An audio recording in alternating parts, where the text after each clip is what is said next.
perché nelle abitazioni consumiamo circa il 40% di tutta l'energia che è consumata nel paese. Quindi voi capite che intervenire significativamente nell'edilizia significa poter abbattere la produzione di CO2 e i consumi energetici di una buona fetta.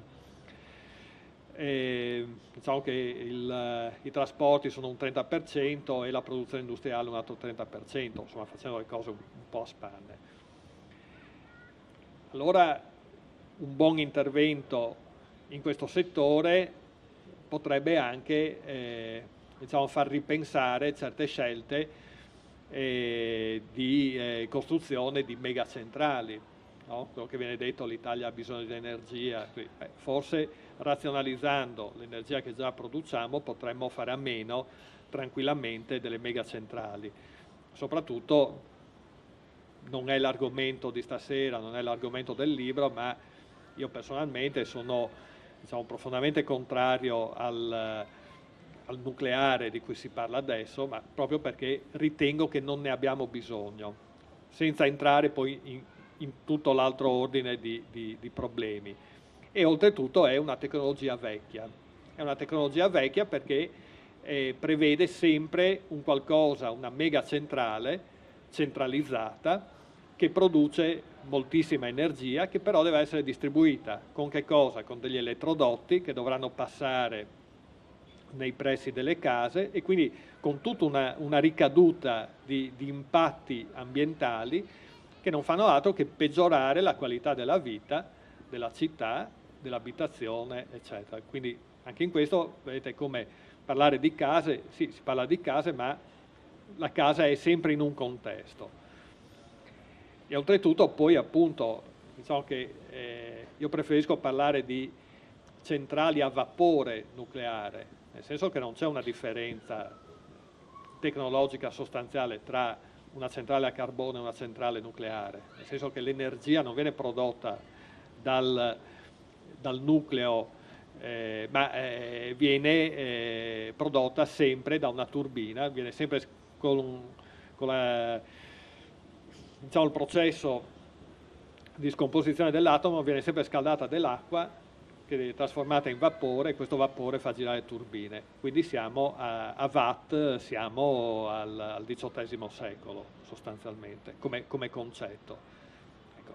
Allora forse potremmo pensare a qualcosa di nuovo. E innanzitutto per uscire da questa logica, appunto, la prima cosa è ridurre la domanda di energia e poi organizzare la produzione diffusa. No? Allora adesso c'è, diciamo, si sta facendo qualcosa per incentivare il fotovoltaico, ancora con problemi, con questioni burocratiche piuttosto laboriose, eccetera. Però questo è una via, nel senso che si produce energia dove si consuma. No? E quindi diciamo è un qualcosa che veramente guarda al futuro ed è un po' come internet che fa sì che uno è contemporaneamente produttore di contenuti e consumatore di contenuti. E beh, con l'energia fotovoltaica e comunque l'energia diffusa, vi ricordo che c'è la possibilità non solo il fotovoltaico ma anche appunto una centrale, una caldaia centralizzata di un condominio può anche produrre contemporaneamente energia elettrica, no? Quindi, perché comunque diciamo quel calore prima di andare a riscaldare la casa può far girare un alternatore, far produrre energia. Ecco. Quindi l'idea è questa e quindi torniamo a questo rapporto che dicevo prima tra la città e la casa. La casa diventa un elemento della città. No? La casa è una parte integrante della città e il proprietario di casa è un cittadino consapevole che fa la sua parte, che produce la sua parte di energia e contemporaneamente consuma la sua parte di energia. E il sole ovviamente è per forza di cose il motore del nostro pianeta, dalle origini al futuro, quando noi non ci saremo più, sarà comunque il Sole, quello che, diciamo, attorno a cui si svolge la vita, no? E quindi credo che sia anche, diciamo, eticamente importante tornare a utilizzare il Sole in tutte le sue forme, no? Non certo però continuando a usare il petrolio, che non è altro che energia solare fossile, no? Perché non è altro che un qualcosa che è stato prodotto dal Sole e poi via via si è fossilizzato. Bene, ecco, quindi questa idea di una casa che diventa un elemento connesso, no? Connesso in una rete, e quindi in qualche modo si passa dal consumatore individuale, no? Che è, diciamo, quello che caratterizza la società dei consumi, che è la nostra società attuale, alla fine, secondo me, e diventa invece parte di una comunità in rete. E quindi appunto autoproduzione diffusa e produrre energia dove serve, quindi senza la necessità di trasportare.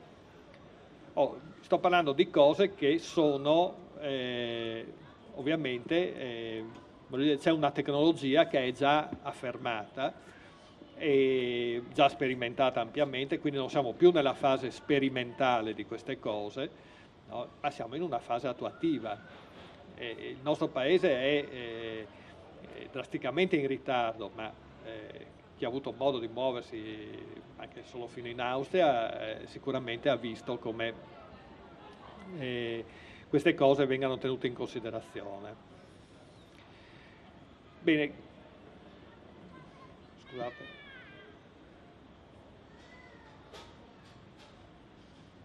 Allora questo era, diciamo, è la parte appunto che riguarda l'energia. C'è un'altra parte appunto che è quella che invece riguarda la chimica e gli additivi. Ebbene,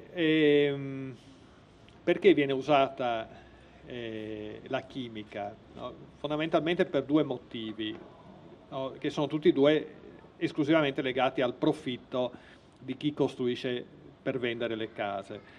E sono uno la velocità di realizzazione della casa, no? E l'altro la risoluzione a posteriori di problemi di progettazione. Cioè molto spesso si ricorre alla chimica perché la progettazione è incompleta, è insufficiente, no?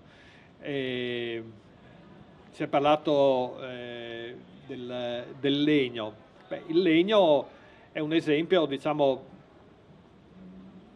che il legno mostra subito quando un qualcosa è stato mal progettato. Forse avrete presente, avrete visto, perché in giro per il Friuli ce n'è diverse, passerelle in legno lamellare che dopo 4-5 anni sono da buttare, no? E questo perché? È un problema del legno? No, perché come vi dicevo ci sono esempi di strutture in legno che resistono. C'è un difetto di progettazione, cioè il progettista non si è posto il problema di come il legno andava protetto e come, diciamo che il legno non può essere usato come può essere usato il cemento armato, no? Bisogna adeguare le tecniche di progettazione ai nuovi materiali. E diciamo che uno studio che è stato fatto per il legno in Francia individua come cause di danno grave coleotteri, diciamo funghi, così, solo un 20% diciamo, delle strutture che presentano danni gravi. Tutto il resto in qualche modo sono riconducibili a errori o fretta o errori di progettazione, difetti di costruzione, no? no? Perché? Perché il cantiere contemporaneo è un cantiere, questo vale per tutti i materiali, è un cantiere dove magari si parlano 3-4 lingue, no? Dove non tutti i muratori sono di lunga esperienza,